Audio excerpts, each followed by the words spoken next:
Sarah, ketemu lagi dengan Anis di sini. Anis akan nemenin kalian selama 1,5 jam ke depan dalam talk show Pahlawan Arena. Nah, nanti acara ini akan terbagi menjadi 2 sesi ya.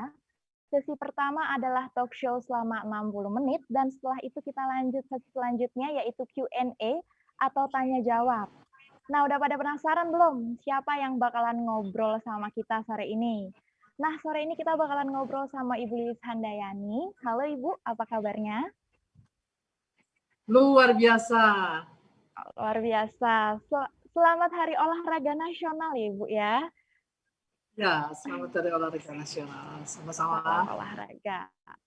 Nah, sebelumnya saya akan bacakan profil singkatnya Ibu Lilis terlebih dahulu.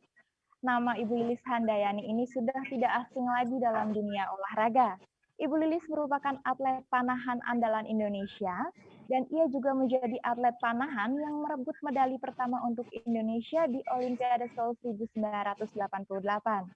Selain itu, Ibu Lilis juga berhasil meraih medali dalam berbagai ajang olahraga, baik yang nasional maupun internasional. Oke, Bu, baik. Bisa kita mulai talk show-nya ya, Bu, ya? Ya. Oke. Untuk pertanyaan pertama, kapan Bu Ibu mulai menekuni olahraga ini, Bu? Saya menekuni olahraga ini tepatnya bulan Maret tahun 1982.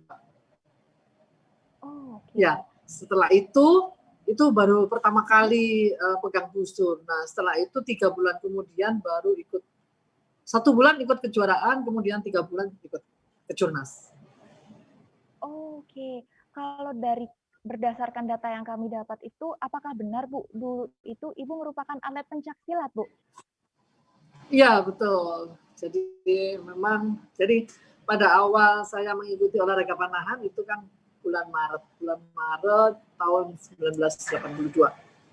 Kemudian kita 1 bulan ikut kayak semacam puslatda gitu ya, untuk menghadapi kejurnas. Kemudian 1 bulan itu saya dapat nomor 4. Jadi padahal memang harus 4 kan satu tim. Jadi saya nomor 4. Tapi nomor 4 itu dari 4 atlet pada waktu itu. Karena nggak ada atlet. Karena nggak ada lagi minim sekali ya zaman dulu atlet-atlet. Nah, kemudian kita lolos di beberapa daerah, kemudian persiapan 2 bulan kemudian ikut kejurnas. Kejurnas pada waktu itu di Bandung. Dan alhamdulillah saya dalam latihan selama 3 bulan itu dapat medali emas 1, kemudian 2 medali perunggu. Nah, sebelum saya ikut panahan, saya memang atlet dari olahraga pencak silat. Nah, pada waktu itu ibu saya yang ngajak saya untuk berlatih panahan. Pada waktu itu saya mengikuti event nasional, yaitu kejuaraan nasional perisai diri. Nah, waktu itu kalau nggak salah di Bandung. Ya. Nah, pada waktu itu kalau pencak silat kan pasti akan banyak lebam-lebam ya, baik di dada, di leher, kemudian di kaki gitu, badan-badan itu karena full contact, body protector. Jadi pada saat terakhir pada waktu itu saya meraih 3 trofi itu 2 medali emas, kemudian 1 pesilat terbaik. Jadi 1 versi IPSI, 1 medali emas versi IPSI, medali emas versi perisai diri, kemudian dapat pesilat terbaik. Nah, di saat itu ibu saya bilang, kamu kalau ikut pencak silat, kamu dengan susah payah itu pasti cuma dapat 1 medali, kamu nggak bisa lebih. Dan itu muka kamu, kemudian badan-badan kamu itu lebam-lebam, bonyok-bonyok. Tapi kalau ikut panahan enggak, medalinya banyak. Pada waktu itu memang banyak sih. Tapi enggak lebam-lebam, tapi medalinya banyak. Kalau nggak salah waktu itu medalinya banyak ya, sekitar kalau satu divisi itu bisa 12 medali emas, bisa 10 medali emas. Nah, seperti itu. Akhirnya diajak sama orang tua, yang kebetulan juga orang tua juga juara nasional gitu. Ya. Oh ya banyak sekali ya koleksinya Ibu Lilis ini ya berarti ya, koleksi medalinya ya, Bu? Oh, iya banyak. Sampai kemana-mana. Oh, kalau Sampai untuk kemana-mana nggak keurus. Iya. oke. Kalau untuk latar belakang keluarga Ibu Lilis berarti atlet semua ya, Bu, ini ya, Bu? Berarti? Ya, dari ibu kan juga pemanah mulai tahun 69, itu pada waktu itu PON ke-7 di Surabaya, ibu juga sudah memperoleh medali emas baik perunggu maupun perorangan. Kemudian yang melatih bapak, tapi bapak di event-event nasional belum pernah dapat selain bergu. Tapi beliau, Pak Yahya, nama Yahya Buhari, itu yang melatih ibu saya. Ya, itu jadi dari sana ibu saya yang melatih, kemudian anak saya juga ya Deli Trisya Dinda, Irvaldi Ananda Putra dan Della Adistia Handayani, kebetulan tiga-tiganya juga mengikuti panahan.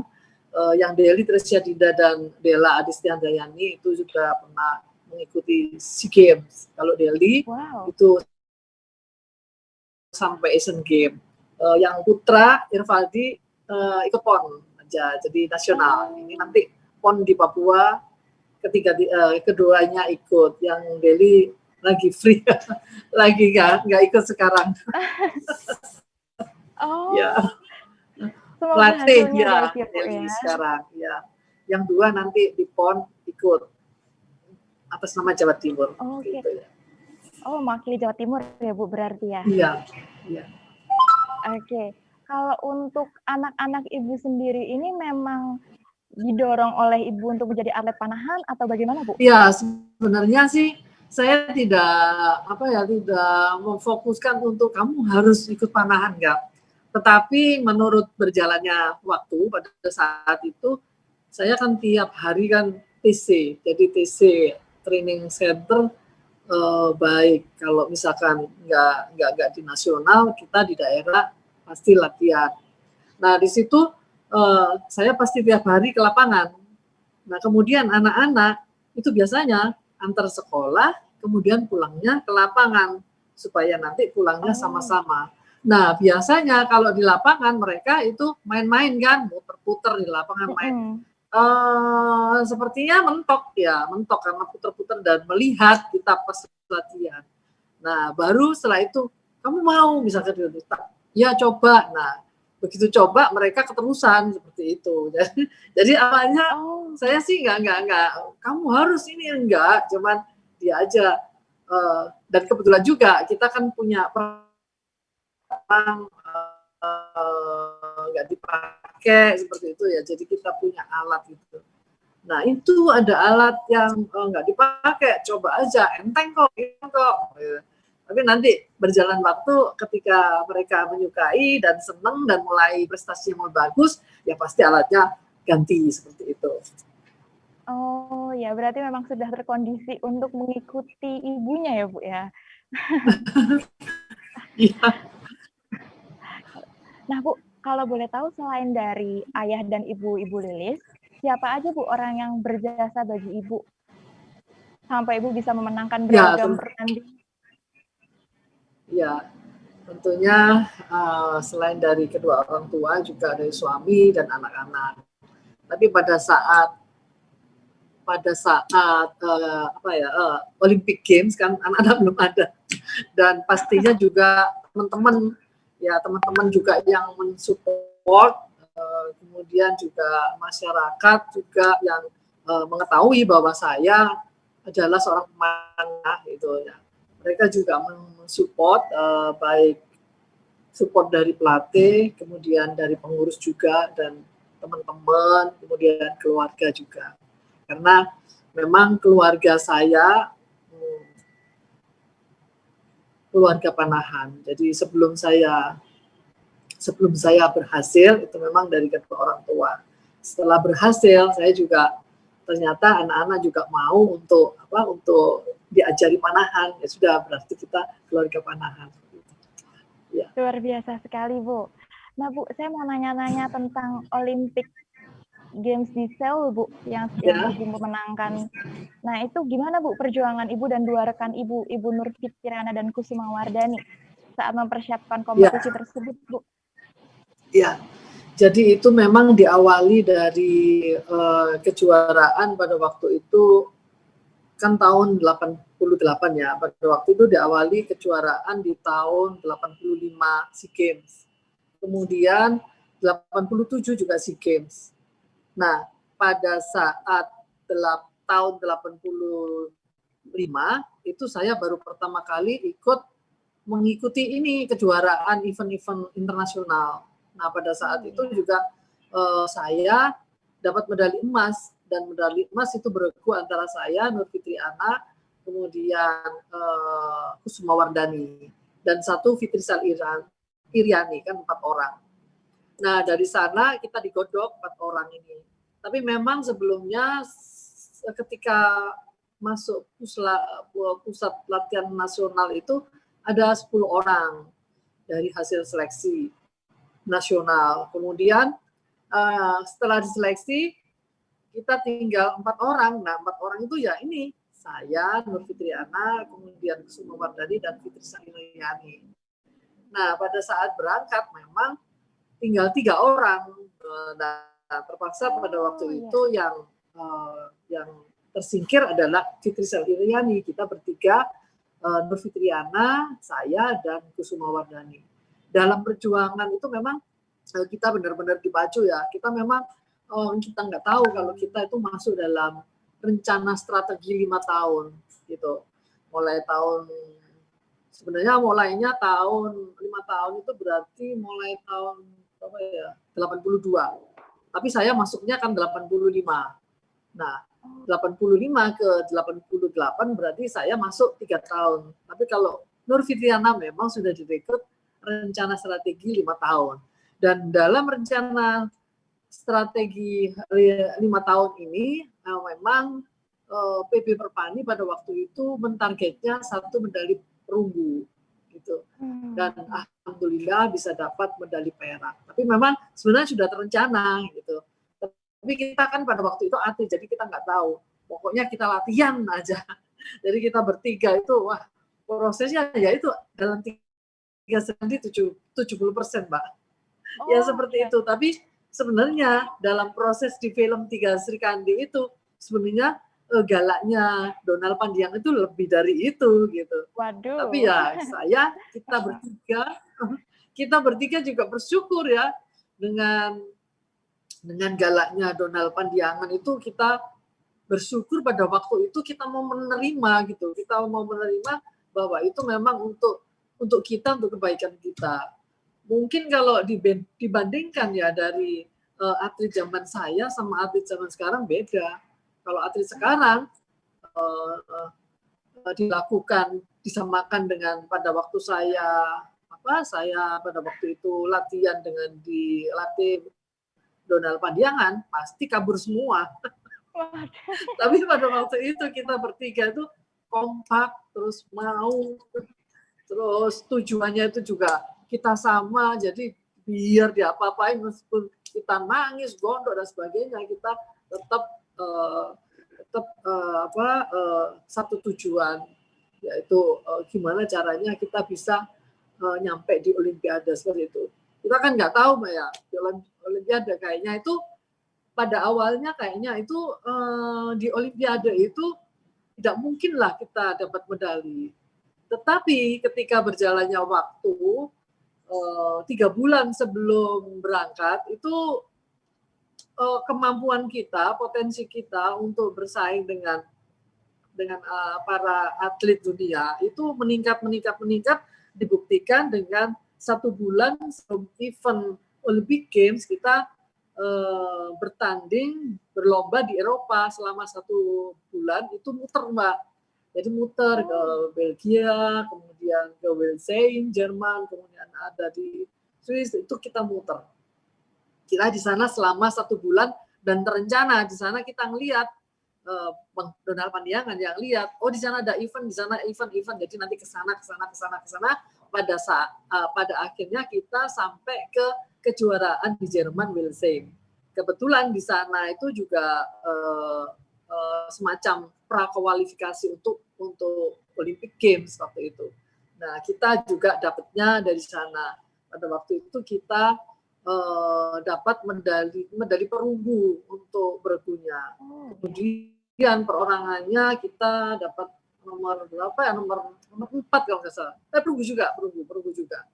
Nah, kemudian pada saat kualifikasi saya nomor 1. Nah, nomor 1 dengan nilai tertinggi. Kemudian mengalahkan ya pastinya mengalahkan Uni Soviet, Eropa, itu Italia, Jerman, Belanda, Norwegia semua. Nah, pada saat itu memang nama kita muncul. Nah, dari munculnya nama kita bisa dapat nomor 3, kemudian kita kualifikasi dapat nomor 1. Meskipun saya tidak lolos pada waktu itu, yang lolos justru Nur Fitriana. Jadi Nur Fitriana bukan nomor 1 kualifikasi, tapi di perorangannya Nur Fitriana dapat medali perunggu kalau salah di sana. Nah, tapi dengan di situ kan pemanah di dunia mengetahui bahwa ini dari Indonesia ini bahaya ini seperti itu kan. Selain dari Korea ya dari Indonesia ini. Nah, pada saat itu kita pulang balik 1,5 bulan kalau nggak salah itu kita langsung Olimpiade. Kita ketemu lawan-lawan semua tadi yang di Eropa, tapi dengan kita sudah muter 1 bulan, kita sudah tahu kemampuan mereka dan kemampuan kita bisa mengukur, jadi nggak ada rasa grogi lagi Mbak ya. Akhirnya kita berlomba itu sampai dengan skor kita sama orang. Skor kita sama 3 negara. Yang Korea itu nomor 1, kemudian kita 3 negara sama. Indonesia, Uni Soviet, sama Amerika. Nah, pada saat di Eropa, Amerika sama Korea kita nggak ketemu, tapi Soviet ketemu gitu. Nah, pada saat itu kita semacam tie namanya, istilah tie itu diadu ulang untuk siapa yang terbaik itu nanti yang juaranya. Nah, pada saat itu ternyata Indonesia sama Amerika juga sama lagi. Kemudian yang Soviet kalah dia. Akhirnya kita Soviet, akhirnya kita Amerika sama Indonesia kita diulang lagi untuk penembakan untuk penentuan medali.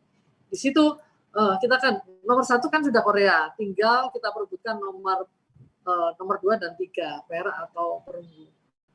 Ya memang pada waktu itu rasanya pada waktu nembak ya rasanya ya grogi, nervous, padahal itu bertiga ya. Saya tidak bayangkan kalau misalkan saya masuk ke perorangan itu tambah lemes rasanya. Tapi kalau bertiga itu lebih lebih ada rasa temannya juga saling mendukung lah di sana. Cuman ya sudah kita harus berusaha, meskipun kita kalah tuh pasti dapat medali ya, perunggu ya, tapi kita berusaha, ya oke, kita berusaha seperti itu. Nah, dalam pantauan terakhir anak panah kita sedikit mencar, mereka Amerika ngumpul Mbak, waduh kalah kita. Tapi ternyata dari yang skor itu bilang kamu menang, dia bilang you are winner. Oh no, ya kamu menang karena apa? Karena itu Amerika ada yang lolos 1 katanya, kita ada keluar nggak ke rumput. Padahal mereka ngumpul itu anak panahnya. Nah, akhirnya kita nomor 2. Seperti itu. Jadi artinya di situ ya, baik Amerika maupun Indonesia, yang kita Indonesia itu juga ada rasa nervous, tapi mereka juga lebih nervous sampai pemanah dunia lepas dari target gimana Pak? Kalau nggak saking nervousnya juga. Itu Pak. Ya. Luar biasa, berarti sebelum Olympic Cell itu Ibu sudah keliling dunia terlebih dahulu ya Bu ya? Ya. Itu ada tantangannya sendiri nggak Bu bagi Ibu? Mungkin fisiknya merasa capek atau bagaimana gitu? Lemes Mbak, kalau sudah nervous gitu lemes rasanya. Jadi rasanya apa ya, kaki itu rasanya nggak nempel ke tanah, kemudian badan ini sudah lemas, lemas badan. Buat narik itu seakan-akan itu nggak kuat, makanya kan kita itu harus melatih fisik kita lebih supaya kalau misalkan kena nervous kita bisa memanage, kita bisa tetap merasa percaya diri meskipun nervous tapi kuat gitu. Itu kalau nervous itu rasanya lemas semua. Jadi kalau misalkan kita nggak bisa manage, sudah nggak bisa apa-apa gitu, Mbak. Untuk cara agar nggak nervous tuh mungkin ada cara-cara tersendiri Bu buat Ibu? Ya, betul. Jadi memang kita pada waktu itu kita juga sudah dilatih tiap hari sebelum latihan, kemudian setelah latihan, dan kita sebelum bangun tidur kita melakukan apa ya, semacam ini apa, mental training ya, mental training. Jadi kita kayak yoga gitu ya, yoga, kemudian imagery, jadi membayangkan dan sebagainya. Jadi kita untuk mengatur pernafasan gitu, dengan mengatur pernafasan dengan merelaksasi ya, semacam yoga seperti itu nggak jauh. Ada juga yang imagery itu kita bagaimana kita untuk membayangkan kita nembak yang enak, nembak yang bagus, kemudian tidur juga enak. Begitu kita konsentrasi ke lihat lapangan, konsentrasi lihat target, konsentrasi lihat diri kita sendiri pada saat nembak, pada saat mengendalikan panah itu lepas bisa ke kuning, nah, semacam itu. Kita memang kita lakukan rutin supaya pada saat nervous di sana kita langsung bisa atur pernafasan dan sedikit mengurangi. Kalau misalkan benar-benar berkurang itu juga ada bahayanya. Biasanya kalau yang atlet ya tidak ada grogi sedikit pun itu bahaya karena terlalu loss. Gitu. Tapi yang benar dia grogi tapi dia bisa memanage seperti itu. Ya. Oh iya. Kalau kemarin kan saya sudah sempat lihat film Tiga Sri Kandi. Di situ ada scene di mana Ibu dan 2 orang teman Ibu berdiri di atas drum minyak ya Bu ya? Ya. Saat menarik anak panah. Itu benar seperti itu Bu? Dulu ya, latihan. kalau itu memang benar. tapi naik drum itu bukan dimiringkan tapi berdiri. Nah, lucunya gini, Mbak. Saya kan takut sama ketinggian ya. Takut ketinggian. Nah, pada waktu itu drum 2, kemudian disuruh melangkah, kemudian drum 2 itu kita langkahin, kemudian kita nembak gitu. Nah, padahal saya takut ketinggian. Aduh, nggak tahu. Tapi lama-lama ya akhirnya berani juga. Tadinya kayaknya nggak bisa berdiri ya, kayak nervous itu ya. Nggak bisa berdiri, rasanya lemes gitu karena takut tinggi gitu. Tapi akhirnya ya karena biasa kita juga kita bisa manage bahwa di situ kita bisa kok, nggak akan jatuh kok, kita bisa manage kok seperti itu. Memang iya benar memang. Tapi waktu itu kan waktu di Tiga Sri Kandi kan digulingkan ya, itu namanya susah ampun karena dia kan gerak-gerak gitu, jadi harus keseimbangan. Ada keseimbangan di sana. Iya. Berarti selain selain harus berlatih fokus juga harus melawan rasa takut sendiri ya Bu ya, kalau mau menjadi atlet panahan. Ya. Luar biasa sekali Ibu.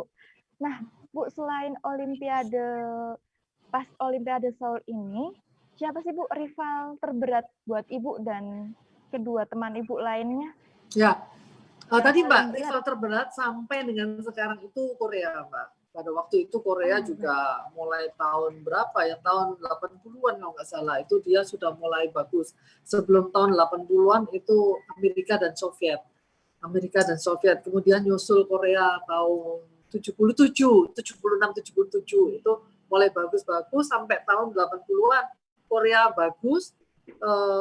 Kemudian tahun 90 dia nggak terkalahkan, bahkan sampai sekarang. Kemarin itu pada Olimpiade Tokyo ya, itu 5 medali emas yang diperebutkan di Olimpiade Tokyo, itu Korea dapat 4 medali emas, bayangkan Mbak. Wow. 1 medali emas direbut sama Turki. Nah, itu jadi sampai sekarang Korea masih eksis. Ya. Kalau untuk rasanya membawa medali pertama untuk Indonesia gimana Bu dulu? Ya gimana ya? Ya pastinya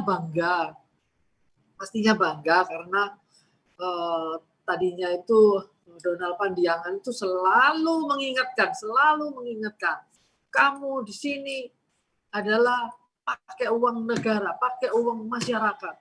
Artinya di sini kamu jangan enak-enak gitu, enak-enak. Jadi ini kamu kamu adalah diberi tanggung jawab oleh masyarakat ya bahwa kalian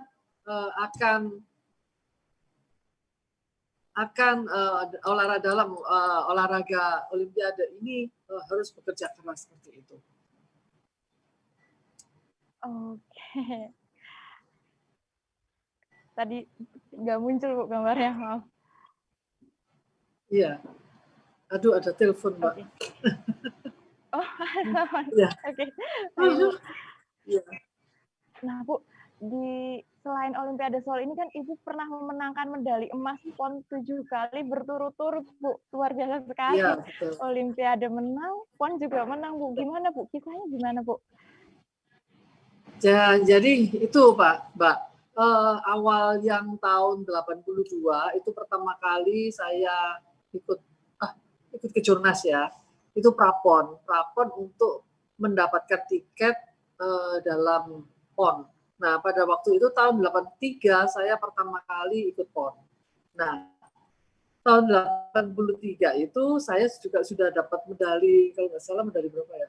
Medali 3 atau 5 gitu saya. Jadi setelah ya 3 atau 5 ya, 5 kalau nggak salah, 5. Nah, PON-PON selanjutnya dapat 5, kemudian dapat 10, kemudian dapat 12. Terus habis itu turun lagi, turun sampai akhirnya tahun 2008 itu saya hanya dapat medali emas 1-2 gitu. Tahun 2000 di Jawa Timur saya dapat medali emas 5. Pada saat itu saya 5 tahun kalau nggak salah itu berhenti karena melahirkan, punya anak. Berhenti. 5 tahun kemudian saya ikut PON dapat medali emas 5. Kemudian eksis lagi.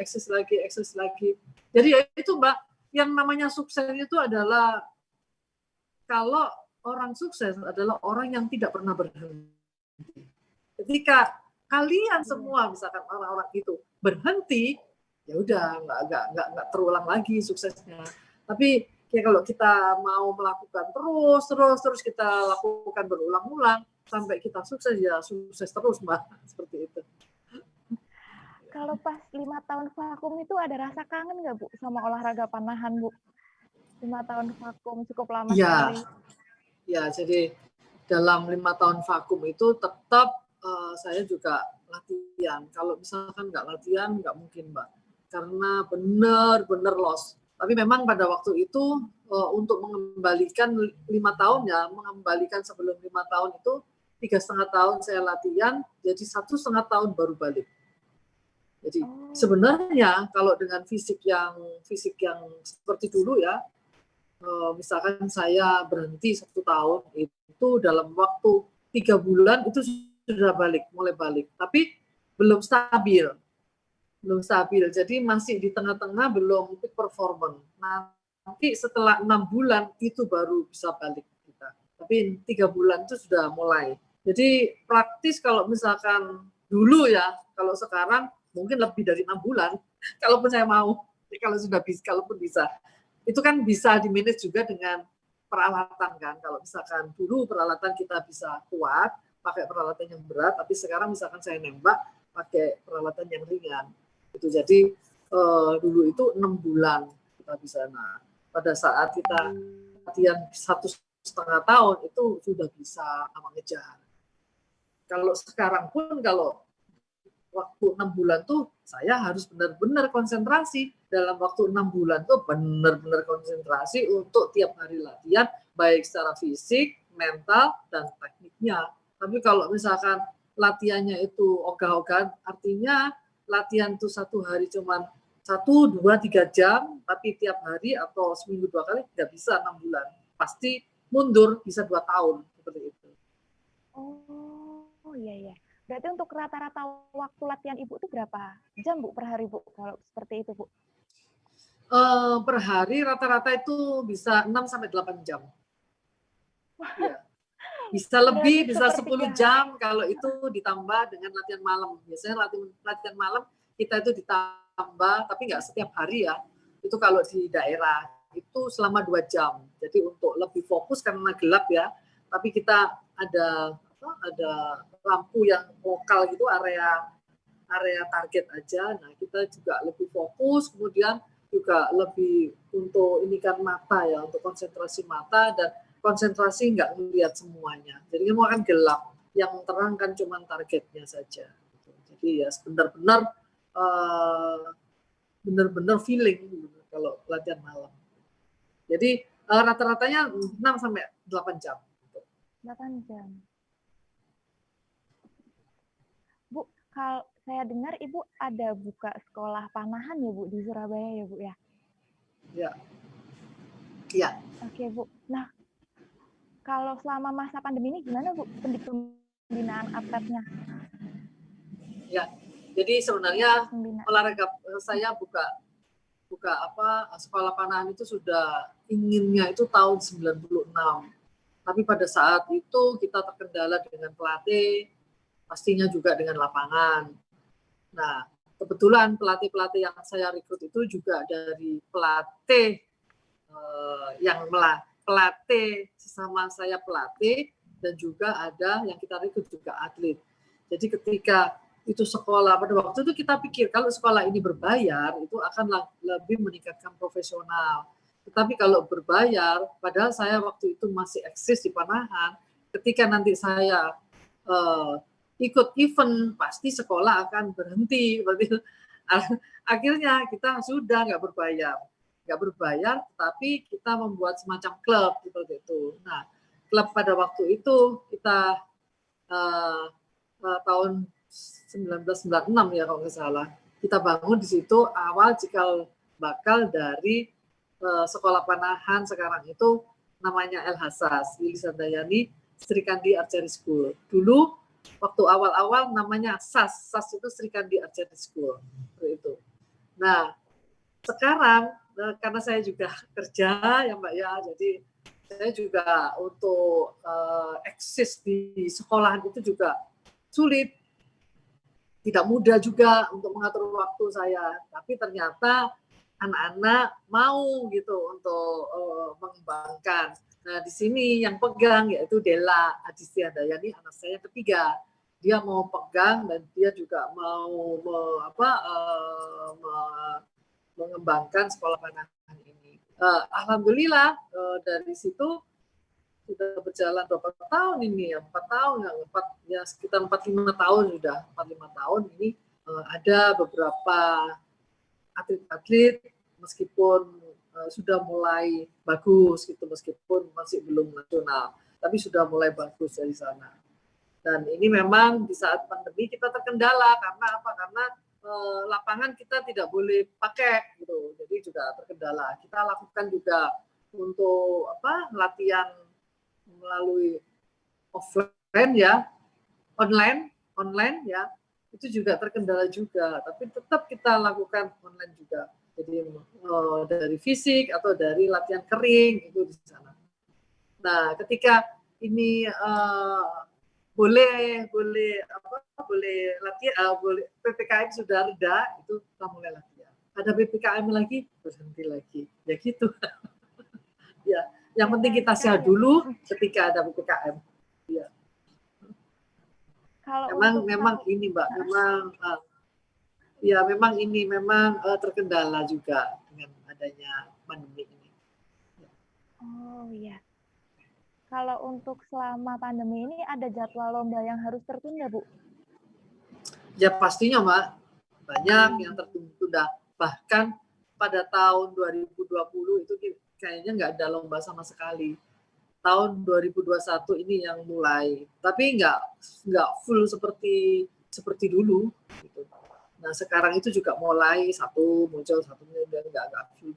Karena apa? Karena teman-teman juga atlet-atlet juga yang di daerah ataupun di Jawa Timur atau di daerah lain itu mereka juga sama kondisinya, mereka juga latihannya juga kurang. Jadi kalau misalkan latihannya kurang, kita ada event pun itu juga saya kira masih belum pas ya. Tapi ketika itu dia latihan sudah intens, ada ikut event, itu harus. Kita latihan intens, nggak ada event, nah ini bosen. Seperti itu. Kalau untuk olahraga sendiri, kalau untuk olahragawan sendiri yang sekarang sedang vakum, Ibu ada tips-tips khusus nggak, Bu, saat pandemi ini? Ya, jadi gini, kalau saya ya, atau yang saya ajarkan ke atlet-atlet ya, binaan saya ya, itu tetap fokus pada impian. Ya, kenapa kalian berada di sini? Kenapa kalian memilih olahraga panahan? Kenapa kalian mau latihan panahan? Nah, itu harus fokus apa impiannya? Impiannya apa? Menjadi yang terbaik di Indonesia. Ada event apa? Ketika itu kita tahu program, ketika tahu itu ada event, misalkan event kejuaraan nasional, event PON, event kejuaraan solidarity, ada SEA Games, ada Asian Games, ada Olimpiade. Nah, itu kita kejar sebelumnya. 1 tahun sebelumnya kita harus mempersiapkan. Karena nanti pada saat mau memasuki event itu pasti ada tes-tes. Nah, dalam tes-tes itu kita harus persiapkan kondisi kita paling tidak itu masuk ke 60-70%. Karena nanti meningkatkan, kalau misalkan sudah dalam mulai event, kita meningkatkan menjadi 30%, 100% itu mudah daripada kita 20%, 30%. Jadi kita latih ya dengan tetap pada fokus kita, apa medali emas di apa, kita tetap latihan. Berarti tipsnya adalah tetap fokus pada impian ya, Bu, walaupun masa pandemi seperti ini. Betul. Harus tinggi impiannya. Jadi kalau misalkan masih kecil, aku nggak bisa menjadi juara ini, nggak boleh. Jadi mumpung masih kecil untuk meraih cita-cita menjadi juara dunia, menjadi juara Olimpiade harus mulai dari kecil. Karena kalau mulai dari kecil, suatu hal yang mungkin jadi untuk tercapainya cita-citanya. Gitu. Mungkin menurut Ibu tips untuk anak-anak generasi muda yang mungkin nggak lahir dari keluarga atlet, gimana Bu? Untuk menumbuhkan motivasi itu ada cara tersendiri nggak, Bu? Menumbuhkan motivasi anak-anak atau yang lainnya? Semua ya? Iya. Jadi gini, untuk menumbuhkan motivasi, kebetulan saya pelaku, ya. Kebetulan saya juga sudah pernah mendapat perak Olimpiade dan saya sudah pernah mendapatkan medali emas baik di SEA Games ya, kemudian di PON kejuaraan nasional. Artinya yang saya dapat untuk menjadi juara itu kita berikan tips-tips kepada mereka gitu. Kita motivasi mereka supaya mereka tetap latihan, supaya mereka itu disiplin, supaya punya attitude yang baik gitu. Karena sebenarnya olahraga panahan ini adalah olahraga panahan yang sangat menjemukan. Artinya apa? Kalau misalkan kita tidak fokus, kalau misalkan kita punya motivasi tinggi, kalau kita tidak punya impian yang tinggi, karena olahraga panahan ini menjemukan, pekerjaannya itu saja tiap hari yang dilakukan, itu akan loss. Nah, biasanya kalau anak-anak kecil, anak saya juga waktu itu pasti kalau ada misalkan latihan, oke, rutin latihan. Tapi pada saat mereka senang main gitu, kadang-kadang keluar jalur, main ini udah latihan lagi. Nah, kalau kamu mau latihan lagi, ayo kita artinya kita tampak gitu Mbak ya, supaya ke jalannya lagi, mau latihan sana lagi. Nanti kalau anak masih kecil seperti itu, nanti dia ikut nggak latihan. Karena apa? Karena ketika itu sudah nggak latihan lama, enak Mbak, enak. Dan karena kalau misalkan sudah nggak latihan lama, kemudian balik lagi latihan, itu setengah mati, berat. Karena sudah nggak punya tenaga, narik juga sudah nggak bisa. Nah, di situ yang membuat mental kita down kalau misalkan itu sudah keluar jalur lama seperti itu. Jadi nggak mudah. Jadi itu perlu ditumbuhkan motivasi mereka juga. Berarti harus mengelola rasa bosan itu sendiri juga ya Bu ya, kalau mau jadi atlet Ya, panahan ya Bu. iya. Kalau menurut Ibu Bosen. olahraga apa? Kalau menurut Ibu olahraga apa Bu yang bisa dilakukan selama pandemi kalau di rumah gitu gimana Bu? Ada olahraga apa aja nih? Olahraga apa aja ya? Sebenarnya olahraga bisa jogging ya, terus bisa sit up, back up ya, kemudian sit up, back up, push up, kemudian bisa loncat-loncat, kemudian bisa main main skipping ya, kemudian bisa di rumah itu main olahraga ini latihan fisik tuh, pakai pemberat ya, weight training itu bisa gitu. Jadi kalau misalkan kita selama pandemi ini memanfaatkan dengan latihan di luar, itu kan juga bagus juga. Tapi kan juga lihat juga gitu kondisi di luar. Karena kan kalau misalkan kita panas-panas kan juga bagus ya. Seperti itu. Kalau di rumah pun kan harus panas-panas juga. Banyak sih kalau misalkan di olahraga panahan itu mau kemana itu banyak. Jadi olahraga kering juga, kemudian kita juga yoga itu ternyata juga capek juga ya kalau kita benar-benar mulai dari awal sudah sampai tingkat yang medium, kemudian sampai tingkat advance itu capek setengah mati juga. Seperti itu. Jadi itu kalau misalkan kita nggak latihan shoot ke lapangan, ya itu kita bisa latihan untuk fisik kita, itu ketika nanti kita shoot di lapangan, itu tenaga kita ready. Dan artinya teknik itu tidak jauh-jauh, tetapi di rumah pun kita bisa juga melakukan latihan dalam jarak sekitar 8 meter, 10 meter, 15 meter, masih oke. Jadi untuk melemaskan tangan kita, untuk otot belakang kita, supaya nanti pada saat menembakkan di jarak jauh itu bisa lancar gitu. Berenang sebenarnya bagus, tapi kan nggak bisa gitu. Nggak bisa waktu pandemi ke kolam renang ya. Main gulat juga bagus, tapi kan nggak bisa sama-sama gulatan. Jadi yang bisa kita lakukan latihan yang perorangan kan gitu, latihan perorangan. Perorangan tapi tetap rutin ya Bu ya, biar sehat ya. Iya betul Mbak. Nah kalau untuk selain berolahraga, tips menjaga kesehatan selama pandemi menurut Ibu sebagai atlet gimana Bu? Selama pandemi itu gampang Mbak, makan aja yang banyak, minum vitamin ya.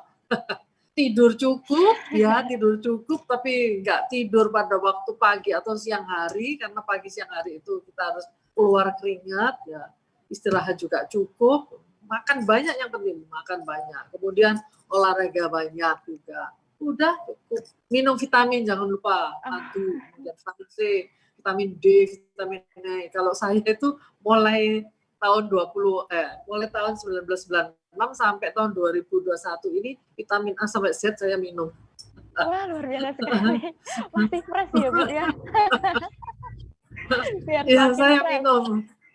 Biasanya gitu 1 hari 2 kali gitu, atau sehari sekali gitu pasti minum. Kalau lupa-lupa gitu paling kalau misalkan ada rasa malas itu seminggu, habis itu terus balik lagi, karena kalau sudah seminggu itu kita nggak minum vitamin ya rasanya itu bukan kita ketagihan ya, tapi karena tubuh kita tuh butuh gitu, jadi bukan ketagihan. Kalau misalkan kita minum vitamin ya, itu otot kita atau tubuh kita atau pikiran kita itu tercukupi untuk baik vitamin maupun mineralnya, jadi kita untuk melakukan sesuatu itu nggak ngantuk, kemudian tetap sehat, tetap bugar seperti itu.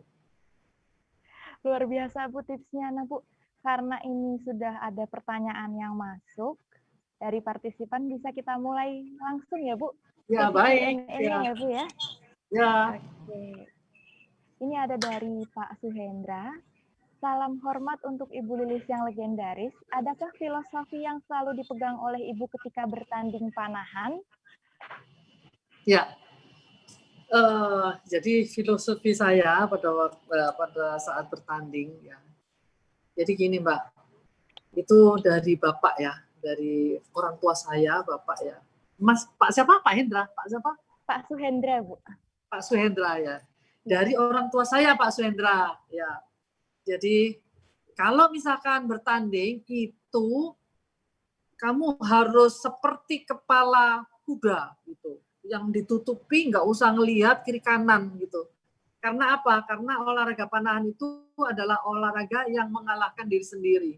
Kamu jangan lihat orang lain kiri kanan, tapi lihat skor kamu, lihat prestasi kamu, kamu kejar itu. Kalau misalkan prestasi kamu kurang, kamu kejar, kamu tahu prestasimu itu berapa, kalau misalkan naik turun itu biasa berapa. Seperti itu. Jadi artinya begini Pak Hendra ya, artinya kita tetap fokus, kita nggak ngelihat orang lain gitu. Jadi tetap fokus untuk meningkatkan prestasi kita sendiri. Gitu. Luar biasa sekali jawaban Ibu Lilis. Sudah terjawab ya Pak Suhendra. Sekarang langsung ke next pertanyaan. Bagaimana cara membumikan olahraga panahan di kalangan anak-anak maupun remaja? Sedangkan di kalangan masyarakat olahraga ini kurang familiar, Bu, karena membutuhkan alat yang terbilang cukup mahal. Ini dari Muhammad Ismail pertanyaannya. Ya, ya, jadi gini, kalau zaman saya dulu ya memang sangat kurang. Tapi alhamdulillah sekarang itu banyak sekali atlet-atlet muda, bahkan anak-anak kecil. Itu ya, dulu ya, itu saya nggak nyombong ya, saya nggak nyombong. Jadi gini, pada tahun 85 itu Indonesia belum ada atlet junior, atlet kecil. Pada waktu itu atlet paling kecil adalah saya. Saya waktu itu umur berapa? Kelas 2 SMA, itu paling kecil. Kelas 2 SMA. Yang lebih kecil lagi nggak ada. Nah, pada saat tahun 85 saya ke Amerika pada waktu ada apa ya, event-event antara gitu. Ngelihat di sana itu ada lomba, kalau nggak salah baik SD, SMP, SMA itu ada lapangan stadion itu bisa 10 ya, 10 20 kali lipat itu full anak-anak. Saya melihat, waduh luar biasa ini. Coba kalau di Jawa Timur itu ada event seperti ini, jadi ada event anak-anak. Nah, dari sana saya mengembangkan mulai dari anak saya. Kemudian Jawa Timur sampai pada akhirnya ada 300 anak-anak. Di luar Jawa Timur masih belum ada. Ketika di Jawa Timur sudah mulai 500, luar Jawa Timur ngelihat Jawa Timur, loh Jawa Timur kok banyak ya, ayo kita ada event-event. Akhirnya sampai dengan sekarang di luar Jawa Timur anak-anak sudah mulai banyak. Bahkan di sini anak-anak di Jawa Timur juga banyak saingan sudah anak-anak. Nah dari situ artinya begini, artinya memang olahraga panahan ini memang olahraga mahal ya, tetapi sebenarnya tidak mahal. Jadi suami saya, Denny Trisyanto, itu menciptakan alat olahraga yang tidak mahal, yaitu paralon. Jadi kita juga kembangkan juga mulai dari pertama kali itu untuk menjaring ya supaya anak-anak itu bisa ingin karena nggak punya alat tapi ingin kita adakan suatu lomba paralon. Jadi jaraknya pendek gitu. Dari paralon itu nanti dia bisa meningkatkan lagi ke ronde nasional seperti itu. Jadi dari ronde nasional akhirnya sampai dengan memang yang mahal, recurve ataupun kompon. Kalau paralon cuma 100.000 sudah bisa, 100.000 kemudian anak panahnya kita modal misalkan 100.000, 200.000 sudah bisa. Tapi nanti ketika sudah bagus anak-anak tersebut, oh saya kayaknya kepingin olahraga ini kita tingkatkan, beli lagi memang ya sekitar 3 juta, 5 juta itu bisa nembak dengan peralatan ronde nasional seperti itu.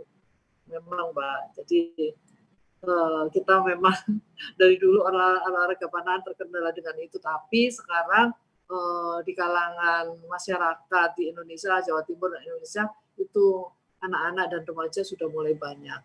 Apalagi ya karena ini adalah sunnah Rasul ya, kita olahraga panahan dan berenang, dan di samping itu ada film Tiga Sri Kandi. Nah, dengan melihat film Tiga Sri Kandi pasti mereka akan senang dan mereka akan punya motivasi untuk mencapai juara di Olimpiade, dan akhirnya banyak sekali kita gitu.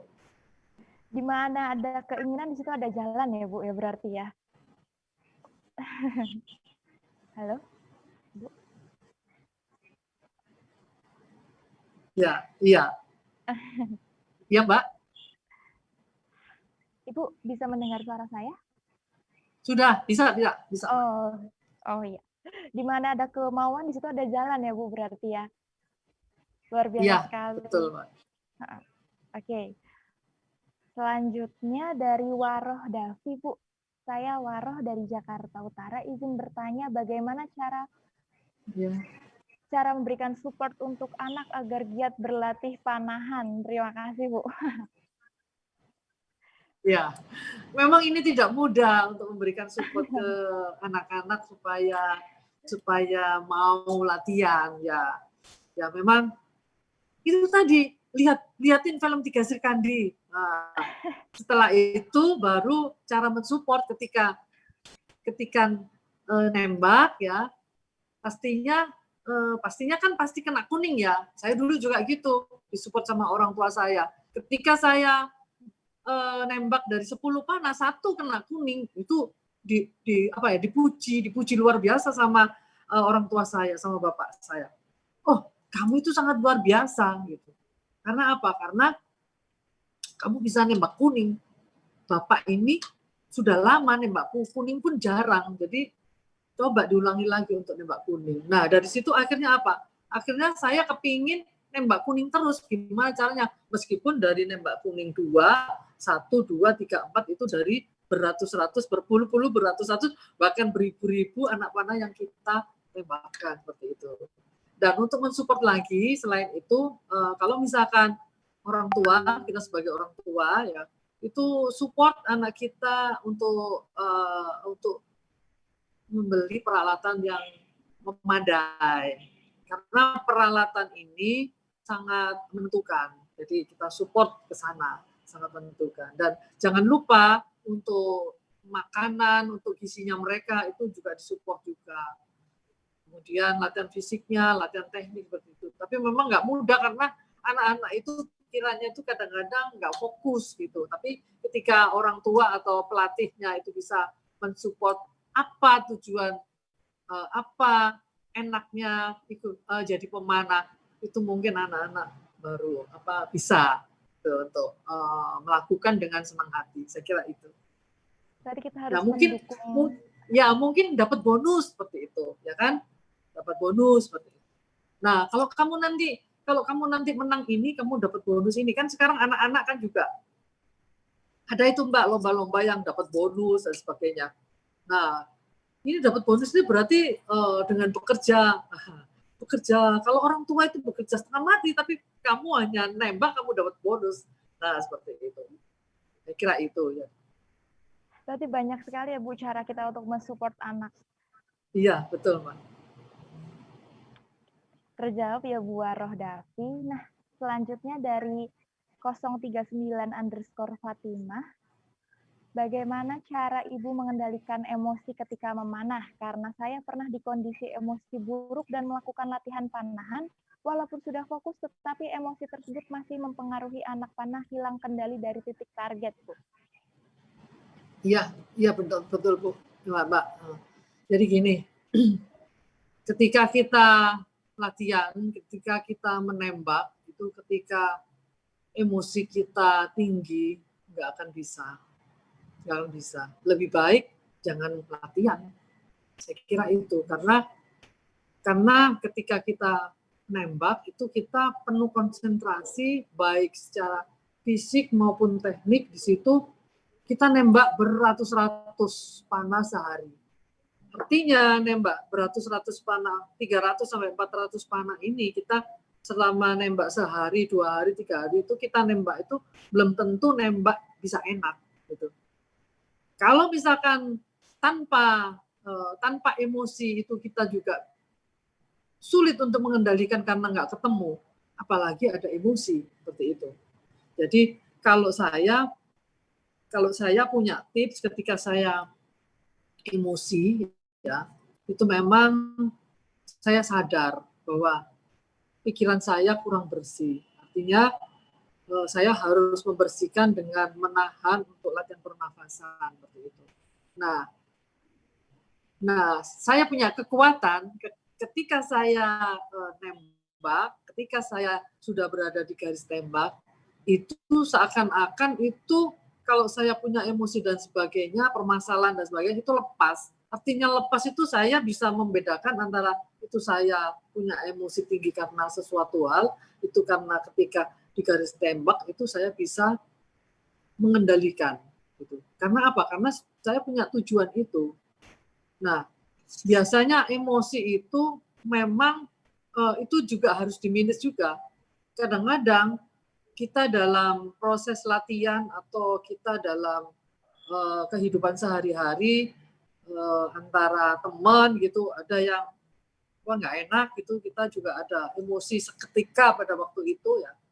Ya kembali lagi ke diri kita, kembali lagi ke attitude kita, kembali lagi kita harus menerima, kita harus ikhlas untuk kalau ada permasalahan yang menyebabkan kita emosi itu, kita harus cepat-cepat untuk melerai supaya kita nggak emosi seperti itu, Pak. Jadi memang itu latihan, perlu latihan. Kalau nggak latihan nggak bisa. Dan ketika kita emosi, kita nembak itu saya jamin nggak akan bisa. Oh, ya berarti harus pandai-pandai mengelola emosi juga ya, Bu ya? Betul, ya betul. Oke, terjawab ya, Bu Fatimah. Oke, selanjutnya dari Ronald. Bagaimana geliat olahraga panahan di tengah pandemi ini, Bu? Bagaimana kondisi para atletnya, sepengetahuan Ibu? Ya, memang gini ya, jadi di tengah pandemi ini ternyata atlet-atlet memang ada yang berkurang. Jadi ada yang berkurang, kita tidak terpantau prestasi mereka. Tetapi ya itu tadi, ada atlet-atlet yang dia masih punya keinginan untuk melakukan yang terbaik ya. Artinya dalam kondisi pandemi itu mereka tetap eksis. Jadi tetap eksis. Contohnya ini atlet Jawa Timur Rio Ega dan Diananda. Itu pada saat pandemi mereka pasti latihan, kita nggak boleh latihan di Jawa Timur, kita nggak boleh, tetap nggak boleh latihan. Tapi kita pantau mereka latihan dengan latihan online juga ya. Nah, di situ ternyata memang prestasi mereka juga nggak terlalu turun, meskipun turun tapi nggak terlalu turun, dan ketika itu dilakukan latihan mereka juga bisa naik lagi. Jadi artinya memang ada beberapa yang memang pupus, tapi masih ada juga yang mereka masih eksis seperti itu. Oh iya, berarti ada banyak juga ya Bu sebenarnya atlet-atlet yang mungkin semangatnya turun karena pandemi ini ya Bu ya? Iya, tapi juga ada yang enggak, tetap dia semangat. Istilahnya di sini kalau masyarakat itu dengan adanya pandemi itu terseleksi dengan meninggalnya karena COVID-19, di mana di olahraga mungkin juga seperti itu ya, terseleksi karena adanya pandemi, jadi yang nggak mau meneruskan akhirnya mati. Yang mereka tetap eksis dan tetap juara, tetap eksis. Seperti itu, Mbak. Oke, baiklah Bu. Selanjutnya Bu dari Ariski. Selamat sore, izin bertanya, menurut pandangan Ibu Lilis, mengapa Korea Selatan dari dulu sampai sekarang tetap eksis meraih medali dan bahkan mendominasi peraihan medali emas di Olimpiade? Ya, ini adalah pertanyaan yang bagus, luar biasa. Ya, jadi kalau kita dibanding dengan Korea, kita nggak nutut. Jadi nggak nutut di apanya, nggak nutut. Misal. Jadi gini, Korea ya, Korea itu atletnya banyak. Kemudian dia punya sistem yang sudah bagus, dijalankan sistem bagus, dan dia punya biaya yang tidak sedikit, dan mereka punya pabrik peralatan yang sekarang itu juga sudah disalurkan ke seluruh dunia, namanya Win-Win. Kalau di Amerika pabriknya Hoyt. Nah dulu Hoyt itu pabriknya ada di Korea. Jadi di Korea. Kemudian karena dia udah tahu, akhirnya ngembangkan, tapi dengan merek Win-Win. Jadi di sini bersaing. Jadi gini, intinya mengenai prestasi sebenarnya secara keseluruhan kita memang kalah. Tapi kita dengan memanfaatkan sedikit tenaga itu kita bisa menang sebenarnya. Tapi ya dengan semangat itu kita bisa mengalahkan Korea kalau kita nggak usah 100% untuk mengalahkan hal-hal yang mereka lakukan. 30% saja, 40% saja kita bisa menyaingi mereka tentang peralatan ya, misalkan dana untuk peralatan, dana untuk kita lomba-lomba, itu kita pasti bisa karena kita nantinya ya akan, karena kita ini masih dalam proses ke sana. Contoh mengenai peralatan, Korea ya itu yang masuk dalam nasional ya, atlet nasional itu dia diberikan peralatan itu unlimited. Jadi tidak limited tapi unlimited. Banyak. Ketika kamu alatmu rusak, langsung hari itu juga diganti apa. Ketika alatmu itu nggak cocok, langsung hari itu juga diganti apa. Ketika kamu jadi pemanah nasional, kamu bisa memilih dari 12 dosen anak panah yang diberikan, pilih 3 dosen anak panah yang sama. Ada caranya sih. Gitu. Nah, kalau kita enggak, Mbak. Kalau kita 1 tahun itu sudah bagus kalau kita dikasih 4 dosen panah. Gitu. Dan itu kita kalau misalkan latihan terus menerus itu pasti akan habis. Dan itu dari yang dikasihkan nggak langsung 4 tapi 1 dosen. Itu pun kadang ada yang rusak 3, ada yang rusak 1. Mengenai peralatan kita nggak cocok. Jadi itu. Jadi kita nggak bisa kalau misalkan ada peralatan rusak pada hari itu juga sudah tersedia alat untuk penggantinya, nggak bisa. Kita harus melalui proses penganggaran dan sebagainya. Bisa kalau kita beli sendiri gitu, bisa kalau misalkan kita ngutang, maksudnya atletnya yang ngutang dulu gitu. Jadi itu kendalanya mengenai peralatannya. Kemudian mengenai event-event juga seperti itu. Event-event kalau panahan Korea itu dia event-event yang keluar itu meskipun nggak terlalu banyak seperti yang dilakukan negara lain, tapi dia juga melakukan keluar juga banyak.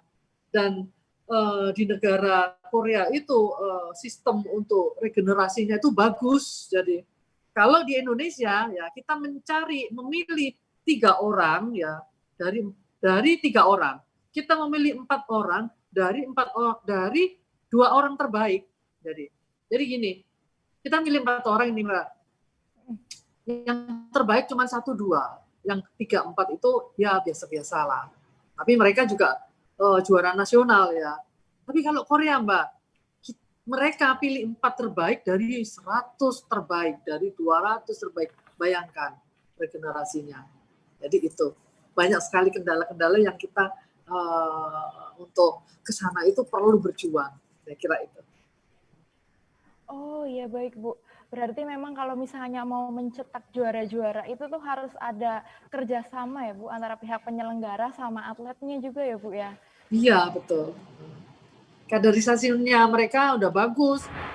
Kaderisasi mereka antara pemanah nasional 10 orang itu sudah mepet-mepet skornya, sudah sama-sama. Kemudian yang junior juga udah sama-sama ada seratusan. Jadi ketika memilih 100 itu dipilih 4 orang, itu mereka ada cara khusus yang kita tidak ada. Karena apa? Kita memilih 4 orang itu gampang sekali, Mbak. Untuk 1, 2, 3, 4 itu sudah di situ yang terbaik. Gitu. Oh ya baik Bu. Kalau untuk apresiasi pemerintah sendiri untuk atlet pada zaman Ibu sama zaman sekarang ini apakah ada perbedaan Bu? Kalau boleh tahu? Jelas ada perbedaan. Kan istilahnya pemerintah kita juga semakin lama juga semakin berkembang, semakin lama juga semakin memperhatikan ya. Jadi kalau zaman saya dulu sebenarnya kalau dibanding dengan sekarang sangat jauh, Mbak. Kalau saya diperbolehkan lahirnya duluan, ya saya mau lahir duluan. Nah, sayangnya saya lahir terakhir. Nah, sayangnya saya lahir duluan. Lahir akhir-akhir gitu supaya bisa ikut dalam event-event pada saat sekarang. Ada pertanyaan lagi Bu, apakah sekarang Indonesia berpeluang mengulang memori manis tahun 1988? Lalu kalau boleh tahu, apakah Ibu sempat mengalami titik terendah dan ingin menyerah dalam karir sebagai atlet? Apabila pernah, apa yang menjadi titik balik Ibu untuk kembali ke arena? Terima kasih. Iya. Jadi yang pertama ya, apakah ada peluang? Saya kira ada. Kita peluangnya banyak. Secara teknis ya, pemanah Indonesia tidak kalah dengan pemanah Korea. Sebentar Mbak ya. Oh iya Bu, silakan Bu. Jadi pemanah Indonesia tidak kalah dengan secara teknis ya, dengan pemanah Korea. Kemudian secara fisik juga, pemanah Korea juga ada yang kecil-kecil seperti pemanah Indonesia. Amerika yang juara juga ada yang kecil-kecil, jadi itu saya kira rata-rata atlet-atlet kita itu sekarang sudah tinggi-tinggi juga mereka. Jadi itu kita punya banyak peluang, tapi ya itu kita harus memanage, kita harus benar-benar memproyeksikan mereka. Kita atletnya juga harus sadar bahwa mereka itu adalah atlet elit, atlet yang punya the best performance. Jadi mengenai disiplin makan, disiplin untuk latihan, disiplin tidur dan sebagainya itu juga dia harus sadar seperti itu. Nah, saya yakin ini bisa kita punya peluang untuk Olimpiade ke depan. Nah, kemudian apakah saya pernah merasa bosan? Saya bilang saya pernah. Jadi pernah. Jadi gini Mbak, ketika saya menembak ya di garis tembak itu kalau nggak salah itu saya sudah nembak mulai tahun 82 sampai tahun 2018 atau 2017 ya, 17 18 berapa tahun itu Mbak. Nah pada saat itu kan kalau misalkan masuk ke garis tembak ya itu kan ada peluit det gitu, tet gitu masuk. Jadi masuk. Sebelum tet kan nunggu. Begitu tet masuk. Begitu masuk kita persiapan kan. Ada bunyi tet pertama. Tet pertama itu kita nembak. Nembak selama 2 menit. Sampai 6 panah, 3 panah, 6 panah. Habis itu selesai, tet ketiga. Pekerjaan yang itu saja saya lakukan berapa tahun, Mbak. Jadi saya lakukan berapa tahun. Lagi, nunggu lagi, tet, masuk lagi, tet, nembak, selesai, tet, keluar dari garis tembak, kita ambil, masuk lagi, itu kita lakukan bertahun-tahun. Nah, pada saat itu saya nggak tahu itu titik jenuh saya atau gimana. Waduh, saya mulai kecil sampai tua seperti ini, nembak seperti ini. Akhirnya saya itu nembak seperti ini kan. Akhirnya terakhir itu saya nembak tahun 2018 dan pada waktu itu saya karena sudah memutuskan untuk karir di kantor seperti itu Pak. Karena kalau nggak seperti itu sebenarnya tersusul gitu sama yang junior gitu. Jadi saya saya memutuskan untuk karir di kantor. Tapi di situ saya juga tidak putus sampai di situ menjadi atlet tersebut. Saya tetap mengembangkan olahraga panahan melalui sekolah LHSAS Lilis Handayani Srikandi Archery School, dan kita juga sebagai pembina di daerah dan juga sebagai pelatih mentransfer ilmu saya supaya atlet-atlet di Jawa Timur atau bahkan atlet-atlet Indonesia bisa mencapai medali emas di Olimpiade. Saya kira itu, Mbak. Luar biasa sekali, Bu Lilis. Oke, Bu, ada pertanyaan lagi dari Mas Fakihudin Abdur. Saya izin bertanya, adakah aktivitas khusus lain yang sering Ibu lakukan sebelum latihan atau bertanding yang bisa mendukung dalam penyempurnaan teknik, emosi, dan fokus selain dari sesi yoga yang telah Ibu sebutkan tadi?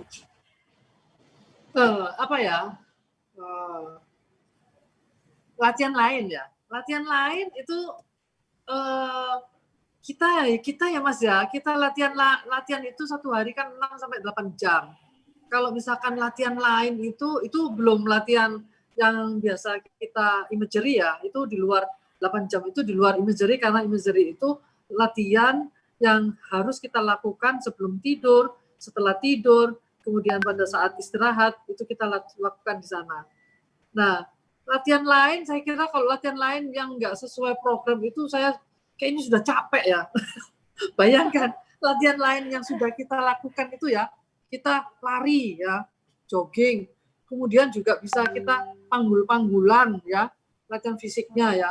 Terus habis itu kita latihan angkat besi, kemudian kita tarik tambang, habis itu kita latihan bulat, kemudian latihan senam, itu senam lantainya juga ada. Kemudian latihan apa lagi? Berenang, kita juga berenang juga. Kemudian apa lagi ya? Kadang kita juga bersepeda kayak gitu. Jadi kayaknya latihan lain itu nggak mungkin juga, karena kalau misalkan saya punya kesenangan latihan volley misalkan ya, latihan volley kemudian kita volley gitu, itu saya nggak boleh, saya bapak saya, karena apa?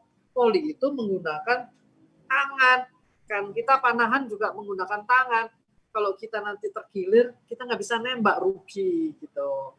Jadi olahraga kayak misalkan sepak bola itu juga kita lakukan, biarpun perempuan sama laki-laki kita, tapi juga terkondisi juga pelatih itu juga melihat gitu, jadi supaya nggak terjadi kecelakaan, accident. Saya kira itu, Mas.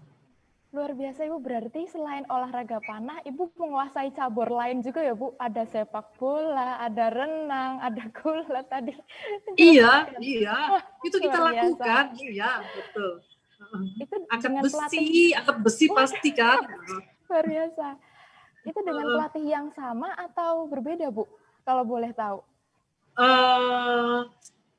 Kalau misalkan di nasional itu pelatihnya kan ya itu ya, dengan pelatih itu. Kalau misalkan saya di daerah kan latihan dengan pelatih di daerah ya, latihan daerah. Tapi kalau misalkan latihan di daerah biasanya kalau misalkan nggak TC itu memang sedikit longgar, kita bisa nggak latihan, kita nggak bisa lari, kita misalkan bisa nggak lari, kita misalkan bisa nggak angkat besi, tapi di situ kalau orang lain nggak melakukan itu, saya biasanya melakukan itu. Jadi ketika nggak TC ya, Mbak ya. Jadi ya memang ada yang dengan orang yang berbeda. Ini ada pesan, Bu, dari Reza. Ibu Lilis bersama Nur Fitriana Saiman dan Kusuma Wardani trio maut. Terima kasih ya. Kita lanjut ke pertanyaannya. Ada pertanyaan. Bu Lilis, cara mengatasi target panik pada saat latihan panahan gimana, Bu? Terima kasih. Ini dari Bu Tanti Wulandari, Bu. Oh ya, ketika panik ya, waktu target panik artinya kita pastilah, Mbak, kalau misalkan kita merasa nervous, itu panik dan sebagainya, pasti ya. Kita itu tadi, jadi kita latihan di olahraga panahan itu kita harus bisa memanage nervous, memanage kepanikan itu. Nah, memang itu yang harus kita belajarin selama bertahun-tahun itu memang. Karena saya itu, kita bertiga ya, kalau saya sendiri ya, ketika saya latihan itu saya fokus, bahkan ketika saya pada waktu latihan di lapangan, waktu nembak, itu kan ditarget Mbak, dalam 1 jam itu harus nembak misalkan 80 panah gitu. Kalau nggak 80 panah nggak berhenti. Itu saya nggak berhenti. Meskipun saya misalkan jauh gitu ya, jauh, ternyata di situ ada anak saya, kemudian ada suami, datang tiba-tiba ke lapangan, itu saya nggak akan, saya tidak, artinya itu ya, menyamperin gitu Mbak, nggak nyamperin. Sebelum saya selesai latihan, saya nggak nyamperin. Nanti setelah selesai baru saya nyamperin, seperti itu. Jadi seperti itu Mbak pengorbanannya. Jadi saya merasa rugi meskipun dari keluarga ke sana. Kan ada waktu-waktu tertentu ya kita ketemu ya. Gitu. Jadi itu. Saya kira itu, jadi kita fokus, kemudian kita manage kepanikan itu juga. Kalau kita nggak bisa memanage panik itu nggak bisa memang. Tapi memanage panik itu memang dari belajar, memang dari latihan. Latihan yang bertahun-tahun seperti itu. Berarti practice makes perfect ya Bu ya? Ya. Oke, selanjutnya dari Vina. Kira-kira bagaimana bisa mengembangkan panahan, Bu? Misalnya saja kami tidak punya wadah untuk mengembangkan panahan yang kiranya dapat memberikan fasilitas dan pembinaan di daerah seperti ini. Bentar, Mbak ya. Oke, baik, Bu. Ya. Bentar, Mbak.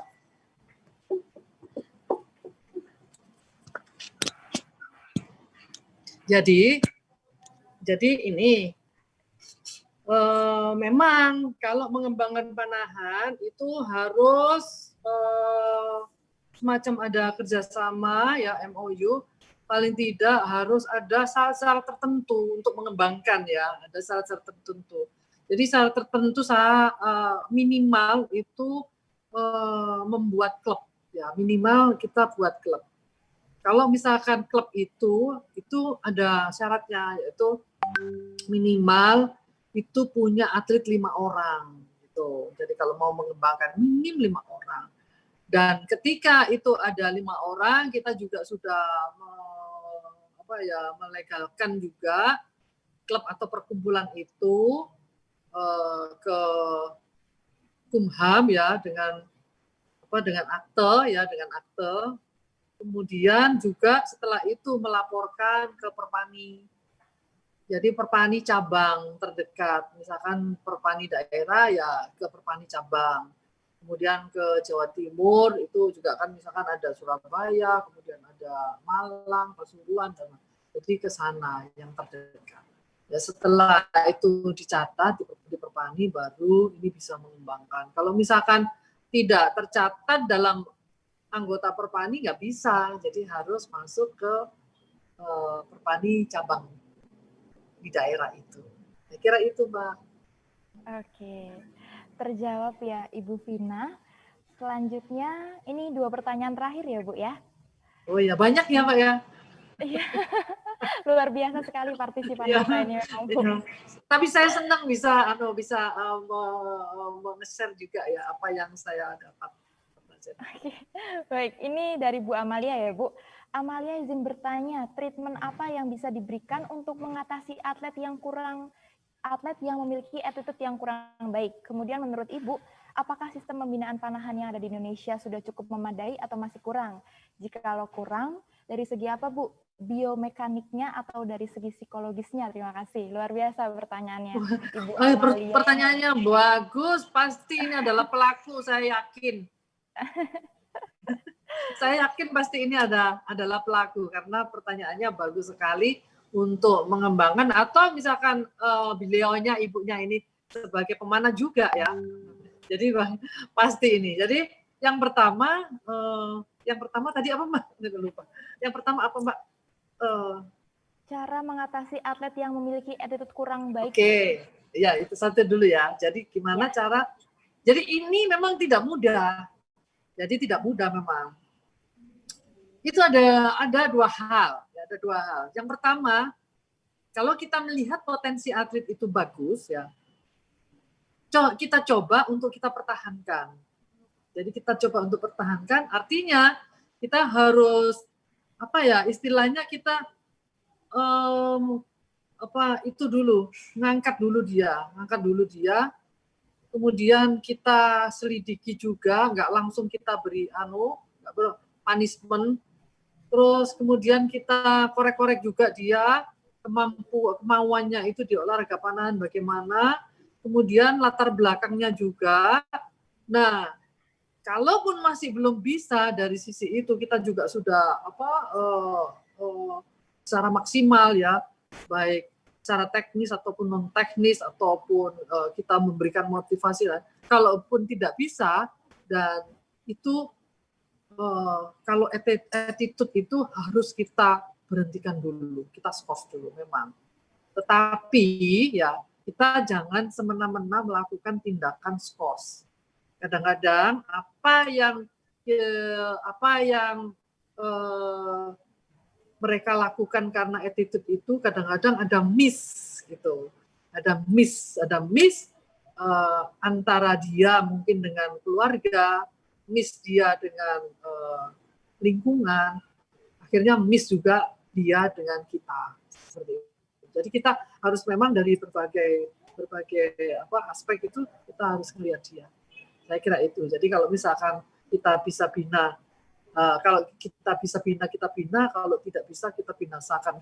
Enggak. Kita itu cuma guyon ya. Jadi enggak, itu cuma guyon ya. Jadi kita jangan gampang untuk. Cuman kita lakukan scoring, cuman melihat dia. Apakah dia benar-benar scoring tidak perlu lama. 1 hari misalkan. Kamu nggak usah latihan ke lapangan, sudah.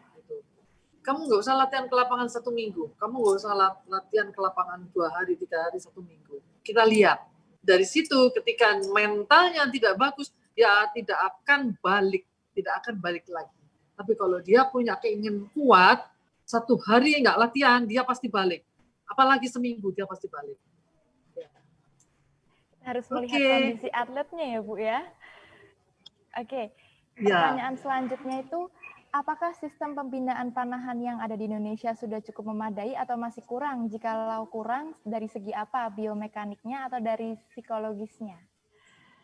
Ya, memang ya, kalau dibilang kurang juga kurang pasti. Tapi itu sebenarnya juga ada peningkatan juga. Dalam segi biomekanis, kita malah belum sama sekali, ya kita lakukan paling cuma 30% gitu, biomekanik ya, 30%. Jadi kalau misalkan itu kita lakukan, itu mahal sekali, mahal ampun seperti itu. Dan itu memang perlu. Dari psikologis itu juga pasti. Ya, contoh. Tadi saya bilang, kalau atlet itu kita dibandingkan dari negara Korea tentang peralatan, kita tertinggal jauh, ya. Begitu alat kita rusak, ya, nggak ada ganti, apalagi saat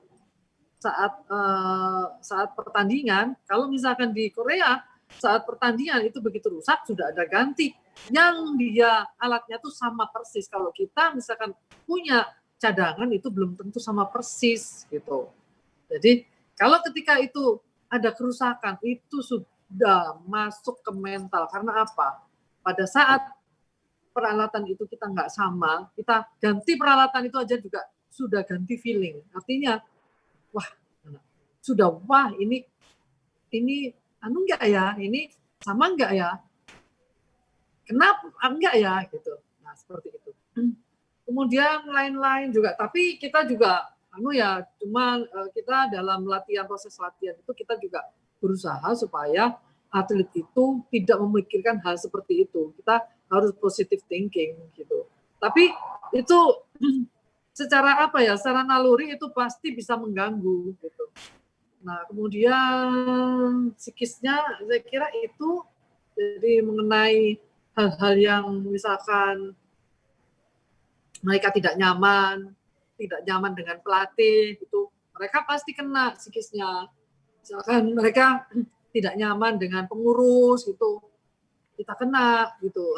Atletnya pasti kena karena atlet itu tugasnya cuma latihan, tugasnya itu semua kebutuhan terlengkapi.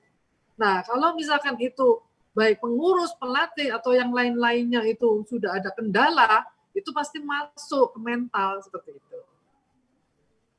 Jadi dua-duanya, psikis dan mekanik itu kita masih low.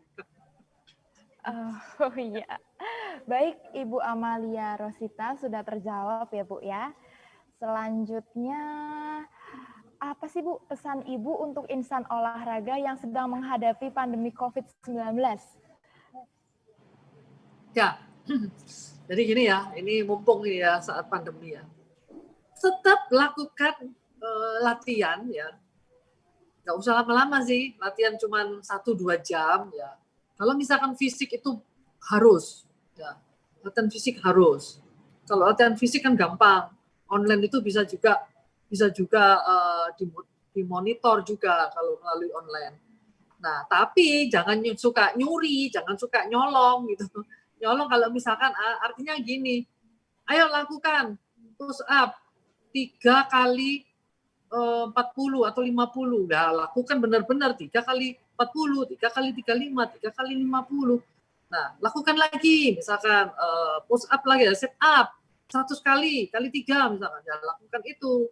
Nah, kemudian untuk yang secara teknisnya itu biasanya kita pakai bow training itu pakai busur sama busur nggak tanpa panah, kita tarik aja, tarik lepas seperti itu juga sangat membantu. Kemudian kita latihan karet, jadi kita latihan kering. Kalau bow training kita nggak bisa melepas karena kalau melepas kita kejepretkan tangan.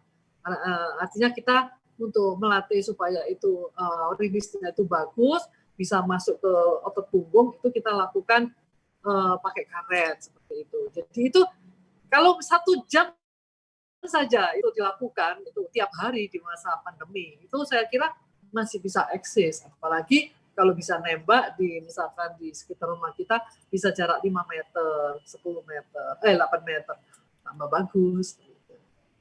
Yang penting berarti rutin ya, Bu ya? Ya, rutin. Oke. Bu, gak kerasa kita udah sampai ke penghujung acara ya, Bu. Iya, banyak sekali pertanyaan, tapi saya juga senang ya. Karena dengan begitu mereka sangat antusias untuk mengetahui olahraga panahan dan untuk mengembangkan olahraga panahan. Luar biasa sekali. Terima kasih Bu atas waktu dan kesempatannya sudah berkenan bergabung bersama YourSay.id dan saya di sini. Ya. Terima kasih banyak Bu. Terima kasih, sama-sama. Assalamualaikum. Sehat selalu ya Bu ya. Ya, sehat, Salam semangat, tetap semangat. Ya, tetap semangat, sehat selalu, jaga prokes. Jaga prokes, pakai masker, jaga jarak ya. Oke, untuk Sobat Suara juga terima kasih banyak, dan untuk para penanya juga terima kasih telah aktif berpartisipasi. Saya Anis mohon maaf bila ada kesalahan kata dan perbuatan selama talk show ini. Untuk penanya yang tidak kebagian giliran, jangan khawatir, pantengin terus aja suara.com dan yoursay.id agar tidak ketinggalan info tentang webinar selanjutnya. Salam sehat semuanya. Saya mohon